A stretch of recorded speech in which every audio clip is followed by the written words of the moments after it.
قال، انہوں نے کہا، صلی بنا رسول اللہ صلی اللہ علیہ وسلم ذات یوم، ایک دن حضور نے ہمیں نماز پڑھائی، امامت فرمائی، ثم اقبل علینا بوجہہ، پھر اپنا چہرہ اپنا رخ ہماری طرف کر کے آپ نے گفتگو شروع کی، فوعظنا موعظۃ بلیغۃ، پھر آپ نے ایک ایسا واعظ فرمایا جو بہت ہی دلوں میں اتر جانے والا تھا، بلیغ، بلغ پہنچ جانا، تو گویا کہ وہ ہمارے دلوں میں سرایت کر گیا۔ ذرفت منہ العیون، اس کی تاثیر اس درجے ہوئی کہ ہماری آنکھوں میں آنسو ابل آئے، بہہ پڑی ہماری آنکھیں۔ ووجلت منہ القلوب،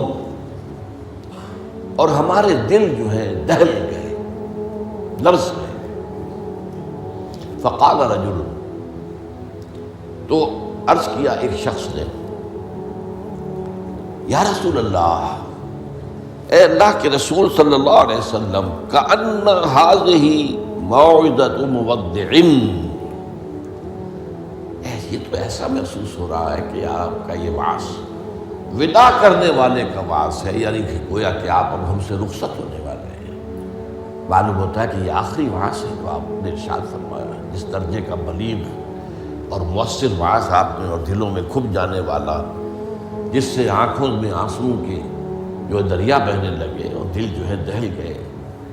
تو کأن ہذہ موعظۃ مودع، وداع کرنے والا، مودع، تو جیسے وہ جاتے ہوئے آخری وقت میں نصیحت کرتا ہے، آپ کی معلوم ہوتا ہے ایسی نصیحت ہے۔ فأوصنا، تو ہمیں ذرا مزید وصیت فرمائیے کہ آپ ہمیں کیا تاکید کر رہے ہیں، اگر یہ واقعی آپ کا اس دنیا سے رخصتی کا وقت قریب آ گیا ہے تو پھر ہمیں وہ باتیں بتائیے کہ جن کی ہمیں سب سے زیادہ ضرورت ہوگی۔ اب یہاں سے حضور کا قول شروع ہو رہا ہے۔ فقال، حضور نے فرمایا، اوصیکم بتقوی اللہ، سب سے پہلے تو میں وصیت کرتا ہوں تمہیں اللہ کا تقوی اختیار کرنے کی۔ تقوی کے معنی بہت مرتبہ بیان ہو چکے، بچنا، اور یہ تقوی ایک دنیا کا ہے، ایک آخرت کا ہے۔ دنیا میں معصیت سے بچنا، گناہوں سے بچنا، اللہ کی نافرمانی سے بچنا، شریعت کے حدود سے تجاوز کرنے سے بچنا، یہ بچنا ہے، بچ کر چلنا۔ جیسے کہ کسی گھنے جنگل میں سے گزرنا پڑے انسان کو، اور وہاں کوئی پگڈنڈی بھی نہیں، کوئی راستہ بنا ہوا نہیں، اونچی اونچی گھاس ہے اور درخت ہے، اور اگر وہ امیزون کا ٹاس ہو یا کانگو کا ٹاس ہو تو درختوں سے لٹکے ہوئے بھی سانپ موجود ہوتے ہیں۔ تو اب ظاہر بات ہے کہ آدمی کس طرح چوکنا ہو کر پھونک پھونک کر قدم رکھے گا، کہیں ایسا نہ ہو کہ کوئی سانپ کنڈلی مارے بیٹھا ہو اور میرا پاؤں اس پر پڑ جائے، یا اور کسی موذی جانور کا کوئی بھٹ ہو، کوئی بل ہو اور اس میں میرا پاؤں پڑ جائے۔ تو یہ بچ کر چلنا کہ لو سانس بھی آہستہ کہ نازک ہے بہت کام، آفاق کی اس کارگہ شیشہ گری کا، ہر سانس کا لحاظ رکھو۔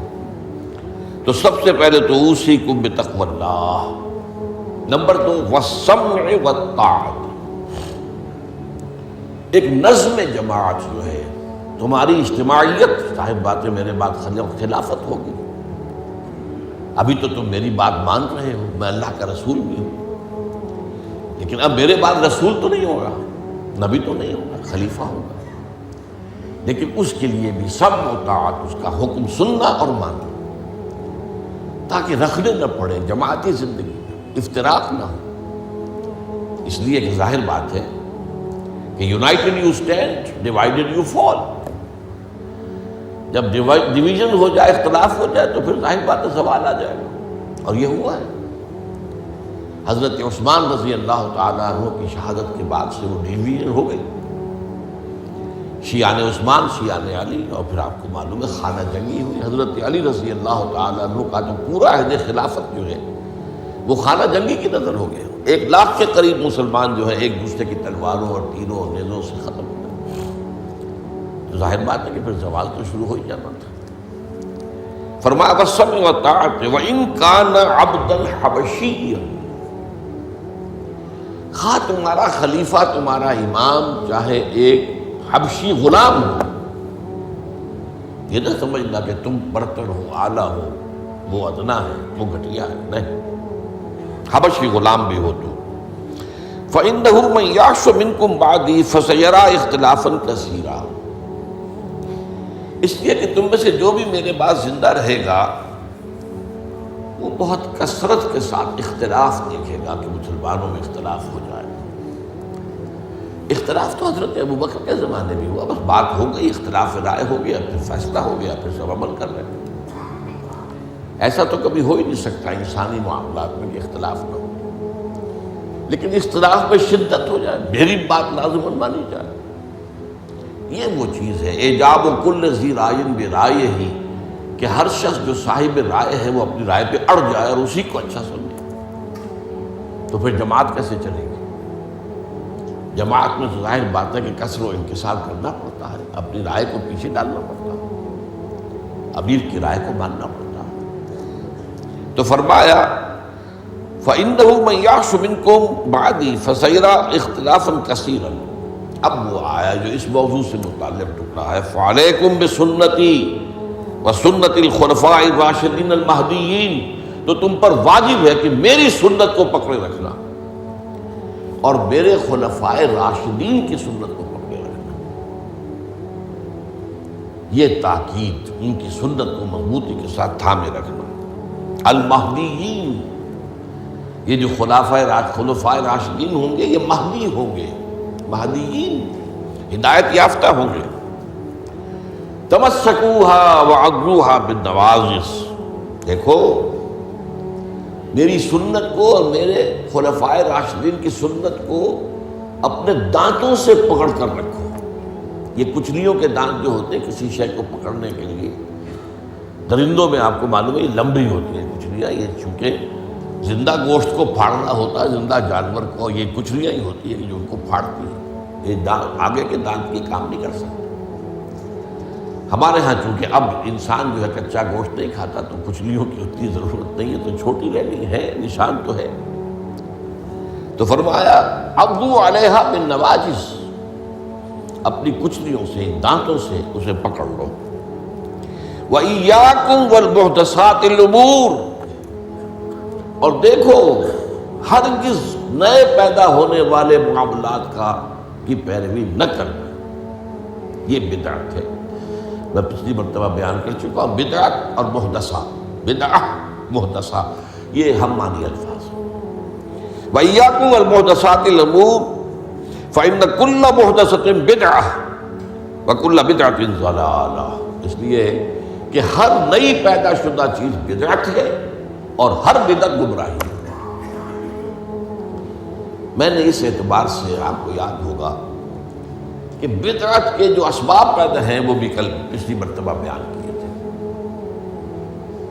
بدعت کا ایک سبب یہ ہوتا ہے کہ جب دین کا ہمہ گیر تصور سامنے نہیں رہتا، دین کے ہمہ گیر تصور میں عبادات بھی ہیں، معاملات بھی ہیں، اور معاملات کی اہمیت زیادہ ہے۔ معاملات کی کوتاہی کو اللہ معاف نہیں کرے گا، عبادات کی کوتاہی کو اللہ معاف کر دے گا، وہ تو اللہ کے لیے ہے نا۔ تو اللہ تعالیٰ تو بہت معاف فرمانے والا ہے، یہ انسانوں کا حق اللہ کیسے معاف کرے گا؟ آپ نے کسی کا حق مارا ہے تو اس کا حساب کتاب تو ہو کر رہے گا، یا تو آپ کے کچھ برے اعمال، اس کے کچھ برے اعمال، گناہ آپ کے حساب میں آئیں گے، اور یا آپ کی کچھ نیکیاں ہوں گی تو وہ دے دی جائے گی اس کو جس کا کہ حق آپ نے مارا۔ وہ گیو اینڈ ٹیک وہاں ہوگا، کریڈٹ ڈسکریڈٹ جو ہے وہ ہوگا، کریڈٹ اور ڈیبٹ وہ ہو کر رہے گی۔ اب تیسری چیز اور ہے، عبادات، معاملات، اور سب سے اوپر اللہ کے دین کو غالب کرنے کی جد و جہد۔ یہ ہم نے حضرت معاذ کی حدیث میں پڑھا ہے، وَضَرْبَتِ السَّلَامُ مِنْ الْجِهَادُ فِي سَبِيلِ اللَّهِ۔ اسلام ایک درخت کے مانند ہم نے دیکھا، وہاں حضور نے مثال دی، اس کی جڑ ہے وہ تو ہے شہادت اللہ الہ الا اللہ وان محمد رسول اللہ، ایک تنا ہے اقام الصلاۃ و ایتاء الزکوٰۃ و ضربۃ السلام منہ، اور آپ کو معلوم ہے کہ اصل جو درخت سے مطلوب ہوتا ہے وہ تو اوپر ہوتا ہے۔ ٹھیک ہے، بعض درختوں کی لکڑیاں بھی کام میں آ جاتی ہیں، جلا کے بھی لیتے ہیں یا وہ اس سے فرنیچر بن جاتا ہے، لیکن اصل جو ہے پودا لگایا ہے تو پھول کے لیے، پودا لگا درخت لگایا تو آم کے لیے، وہ کہاں ہوتا ہے؟ وہ تو جڑ میں تو نہیں لگتا، وہ تنے پر نہیں لگتے، وہ تو اوپر۔ تو وہ جو چوٹی ہے وہ جہاد فی سبیل اللہ ہے۔ اب کچھ لوگوں کی زندگی سے یہ جہاد خارج، انہیں تصور ہی نہیں کہ یہ بھی کوئی فرض ہے، باطل کے نظام کے تحت آرام سے رہ رہے، پاؤں پھیلا کر سوتے ہیں، اپنا پروفیشن، اپنا کاروبار، اپنا دھندا، انہیں اس سے غرض ہی نہیں کہ ہو کیا رہا ہے ماحول میں، اللہ کے دین کو کیسے اس کی دھجیاں بکھیری جا رہی ہیں، شریعت کو کیسے پامال کیا جا رہا ہے، دین میں کیسے تبدیلیاں کی جا رہی ہیں، انہیں فکر ہے، تو ادھر سکڑ کر آ گئے۔ اور کچھ لوگ وہ جو معاملات کو بھی چھوڑ بیٹھے، کاروبار میں تو سود کیا کرے، لینا ہی ہے، دینا ہی ہے،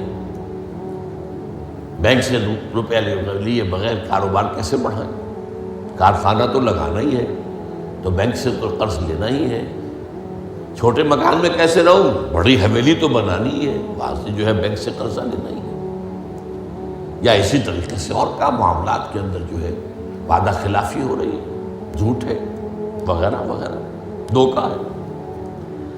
اب وہ دین سکڑا، ایک حصہ اقامت دین کی جد و جہد خارج از بحث، معاملات اس کے اندر بھی کمی، تو اب سارا جو گاڑھا پن ہے وہ عبادات میں آ گیا۔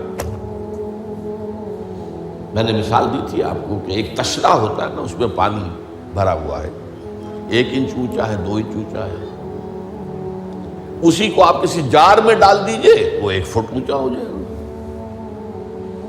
تو جب آپ نے یہ بیس اس کا تنگ کر دیا، نہ اقامت دین کی جد و جہد رہی اور نہ معاملات کی پیروی رہی، تو سارا زور اب عبادات، ہر سال عمرہ فرما رہے ہیں، کمائی حرام کی ہے۔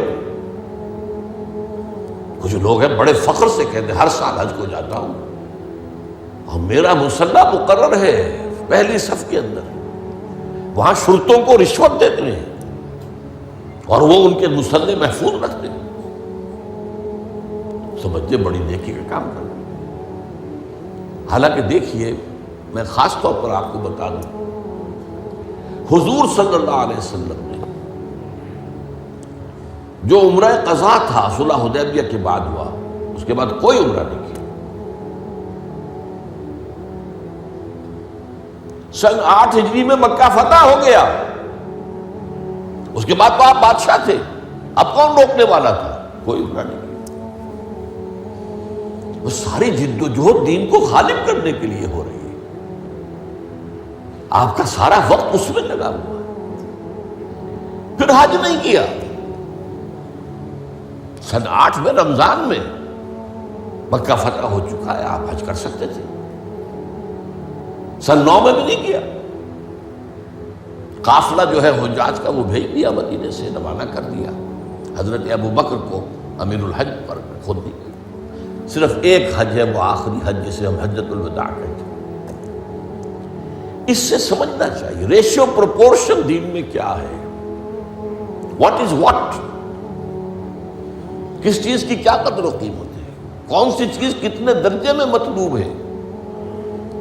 یہ جب جو ہے جیسا کہ میں نے کہا یہ دین کا تصور سکڑے گا تو عبادات، اور یہ عبادات خلوص کے ساتھ ہو رہی ہوں گی، اور ان عبادات کے اندر تشدد بھی ہوگا اپنے اوپر، اور مبالغہ ہوگا، بڑھاتے چلے جائیں گے، اور یہاں تک کہ اس میں بدعات ایجاد ہو جائیں گی۔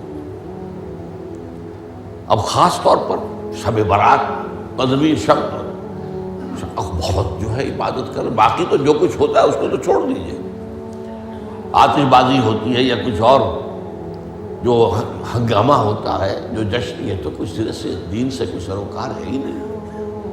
لیکن خاص طور پر اس رات کو مقرر کر لیا، حالانکہ کوئی قوی احادیث موجود نہیں ہے۔ اسی طریقے سے معراج کی شب، وہ ساری چیزیں کیوں ہو رہی ہیں؟ اس لیے کہ عبادات کا جو معاملہ ہے پوری توجہ ان پر مرتکز ہو گئی۔ اچھا، دوسرا مسئلہ کیا ہوتا ہے؟ عبادات میں بھی ایک ہے ان کا ظاہر رسم، ایک ہے باطن روح۔ ایک نماز کا ظاہر ہے، فقہی طور پر آپ نے بالکل صحیح نماز پڑھ لی، صحیح وضو کیا، پھر اس کے بعد آپ نے تکبیر تحریمہ کہی، ہاتھ اٹھائے، باندھ لیے، سلہ پڑھی، فاتحہ پڑھی، کچھ اور قرآن کا حصہ پڑھا، پھر رکوع میں گئے، تسبیحات کی، پھر کھڑے ہو گئے، پھر سجدے میں گئے، پھر بیٹھے، پھر سجدے میں گئے، پھر اٹھ کھڑے ہوئے۔ یہ جو رسم نماز ہے، اس کی ظاہری شکل، رسم کہتے ہیں ظاہری شکل رہ گئی، رسم ازاں روح بلالی نہ رہی، فلسفہ رہ گیا تلقین غزالی نہ رہی۔ اب اگر اسی پر توجہ مرتکز ہو جائے گی تو روح دین کی طرف سے توجہ ہٹ جائے گی۔ اس ظاہر کے بارے میں تو بڑی نین میخ ہوگی، چھوٹی چھوٹی باتوں کے اوپر اختلاف ہو جائے گا، من دیگرم تو دیگری، یہ کیا کیا تو نے؟ آمین زور سے کہہ دیا، یہ ہماری مسجد میں آیا کیسے تو؟ آئندہ جرأت نہ کرنا، ٹانگیں توڑ دیں گے۔ یہ کیا رفع دین کر رہے ہو؟ چھوٹی چھوٹی چیزیں، بڑی چیزیں سب ہضم، لکڑ ہضم، پتھر ہضم، سود ہضم، جھوٹے کاروبار سے آنے والی آمدنی ہضم، یہ اختلافات ہضم نہیں ہوتے۔ اس میں پھر رسومات کا اضافہ ہوگا، رسومات پر رسومات، رسومات پر رسومات۔ اب اسی کی ایک مثال ہے، شادی بیاہ کے لیے رسمیں کتنی ہو گئی۔ ہم نے تحریک شروع کی، اللہ کا شکر ہے، کچھ چرچا ہے۔ بھائی نکاح مسجد میں کرو، لڑکی والوں کے ہاں کوئی دعوت طعام اس کا ثبوت نہیں ہے۔ دعوت طعام ایک ہے اور وہ دعوت ولیمہ ہے لڑکے کی طرف سے، اس کا گھر آباد ہوا ہے، وہ اپنی خوشی منائے، سیلیبریٹ کرے اپنے دوستوں، یہ ثابت ہے، اس کی تاکید ہے۔ باب الولیمہ حدیث کی کتابوں کے اندر پورا باب ہے، باقی اور کوئی نہیں۔ اب یہ ہمارے ہاں بارات چڑھ رہی ہے اور پہلے سیرا بن رہا ہے اور پھر وہاں کچھ پیسے پیش کیے جا رہے ہیں، پھر وہ بارات گئی ہے جتھا بن کر، اور وہ لڑکی والوں کے ہاں جو ہے وہاں نکاح ہوا ہے، اور وہاں پھر وہ جو کھانے کھائے جا رہے ہیں ان میں جو آپ کو معلوم ہے اسراف ہو رہا ہے، جو کھانا جو ہے برباد ہو رہا ہے جس طریقے سے کھاتے ہیں، یہ ساری چیزیں۔ اور پھر کتنی دعوتیں ہوتی ہیں، مہندی کی دعوت ہو رہی ہے، مہندی کی رسم ہو رہی ہے، ابھی تو تاریخ لینے جا رہے ہیں لڑکی والوں کے ہاں، وہ دعوت ہو رہی ہے، جشن ہو رہا ہے۔ پر ہوتا کہاں ہے یہ؟ جن لوگوں کی حرام کی کمائی جو ہے، جن کے پاس انبار اس کے ہیں، وہ اپنی دولت کے اظہار کے لیے یہ سارے کام کرتے ہیں، اور اس کا نام تبذیر ہے قرآن مجید کی اصطلاح میں، تبذیر۔ ان المبذرین کانوا اخوان الشیاطین، یہ جو پیسے لٹانے والے ہیں اپنے نام و نمود کے لیے، شہرت کے لیے، دکھاوے کے لیے، یہ شیطانوں کے بھائی ہیں۔ نتیجہ کیا نکلتا ہے؟ آپ کے پاس تو دولت کے انبار تھے، آپ نے کیا، ایک غریب آدمی کی مصیبت ہو گئی، وہ کیا کرے؟ میری بیٹی کیا کہے گی؟ میری شادی پر میرا باپ یہ بھی نہیں کر سکتا۔ وہ کھاتے پورے کرتے ہیں جس طرح بھی ہو، کچھ بھی، کہیں حرام سے کمائیں، کہیں چوری کریں، کہیں ڈاکہ ڈالیں، کہیں رشوتیں لیں، جس کے ہاں چند بیٹیاں ہو جائیں اس کی نیندیں حرام ہو جاتی ہیں۔ جبکہ اسلام کا اصول یہ ہے، شادی میں لڑکی والوں کا ایک پیسہ بھی خرچ نہیں ہونا چاہیے، مہر لڑکا دے گا، محفل نکاح میں چھوارے لائے یا کچھ اور لائے، ٹافیاں لائے، کوئی چائے منہ میٹھا کرانے کے لیے لڑکا لائے گا، ولیمہ لڑکا کرے گا، لڑکی والوں کو تو خرچ ہی نہیں، نہ جہیز کا کوئی تصور اسلام میں۔ لیکن ہمارے یہاں سارا معاملہ الٹا ہے۔ تو یہ ہے اصل میں جو اسباب ہوتے ہیں۔ اس میں نے ایک چیز آپ کو اور بتائی تھی، جہاں کوئی بدعت آئے گی وہاں سے کوئی سنت غائب ہو جائے گی۔ حدیث سنانے سے رہ گئی تھی، ما احدث قوم بدعۃ الا رفع مثلها من السنت،